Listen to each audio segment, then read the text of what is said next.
खाड़ी देशों का आसमान एक बार फिर धमाकों से दहला है। संयुक्त अरब अमीरात यानी यूएई, बहरीन और कुवैत, जो कभी अपनी चकाचौंध और आर्थिक स्थिरता के लिए जाने जाते थे, आज ईरान और अमेरिका इजराइल के बीच छिड़ी एक भीषण शैडो वॉर का अखाड़ा बन चुके हैं। ये कहानी केवल कुछ धमाकों की नहीं, बल्कि एक क्षेत्रीय महायुद्ध के आहट की है, जिसने पूरी दुनिया की ऊर्जा सप्लाई लाइन को खतरे में डाल दिया है। इस तनावपूर्ण अध्याय की शुरुआत अबू धाबी के आसमान से हुई। बोरुस पेट्रोकेमिकल्स प्लांट, जो यूएई की आर्थिक रीढ़ का एक अहम हिस्सा है, वहां अचानक हवाई हमलों का सायरन गूंज उठा। अबू धाबी के एयर डिफेंस फोर्स ने मुस्तैदी दिखाते हुए एक बड़े एयर स्ट्राइक को हवा में ही ध्वस्त कर दिया। लेकिन युद्ध की नियति देखिए कि नाकाम किए गए हमले का मलबा भी तबाही का सबब बन गया। गिरते हुए मलबे ने प्लांट के कई हिस्सों को आग की लपटों में झोंक दिया। आसमान में काला धुआं फैल गया और प्रशासन को सुरक्षा के मद्देनजर पूरा काम ठप करना पड़ा।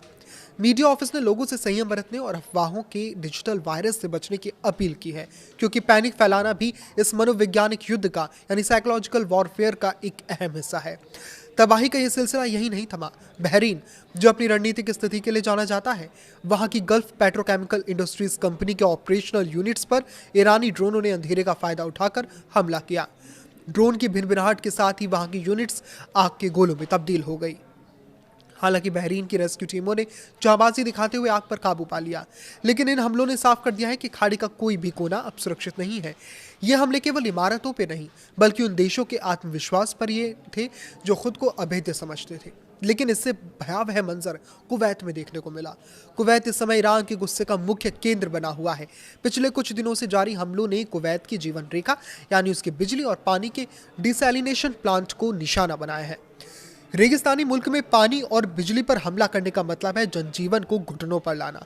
कुवैत पेट्रोलियम कॉरपोरेशन के शुवैख ऑयल सेक्टर में लगी आग की लपटें इतनी ऊंची थी कि उन्हें कई किलोमीटर दूर से देखा जा सकता था। पूरी रात कुवैत के लोग ड्रोन के धमाकों और आसमान में जलती रोशनी के बीच जागते रहे। इस पूरे फसाद की जड़ 28 फरवरी के उस दिन में छिपी है, जब अमेरिका और इजराइल ने मिलकर ईरान के खिलाफ एक बड़ा सैन्य अभियान छेड़ा था। ईरान, जो अब घायल शेर की तरह बर्ताव कर रहा है, सीधे अमेरिका से टकराने के बजाय उन खाड़ी देशों को निशाना बना रहा है जहां अमेरिकी सैन्य बेस मौजूद है। ईरान का संदेश साफ है, अगर उसकी धरती पर हमला होगा तो वो पूरे खाड़ी क्षेत्र को आग की भट्टी बना देगा। आज ये देश किसी की गलती का खामियाजा भुगत रहे हैं। पेट्रोकेमिकल प्लांट्स का रुकना, तेल रिफाइनरियों पर जलना और पानी के प्लांट का तबाह होना केवल स्थानीय समस्या नहीं, बल्कि ये ग्लोबल इकोनॉमी के लिए खतरे की घंटी है। दुनिया अब इस डर में जी रही है कि कहीं ये चिंगारी एक ऐसे विश्व युद्ध का रूप ना ले ले जिसकी तपिश से कोई भी बच ना पाए। फिलहाल खाड़ी देश अपने जख्मों को गिन रहे हैं और दुनिया शांति की दुआ कर रही है, पर बारूद के इस ढेर पर शांति अभी कोसों दूर नजर आती है।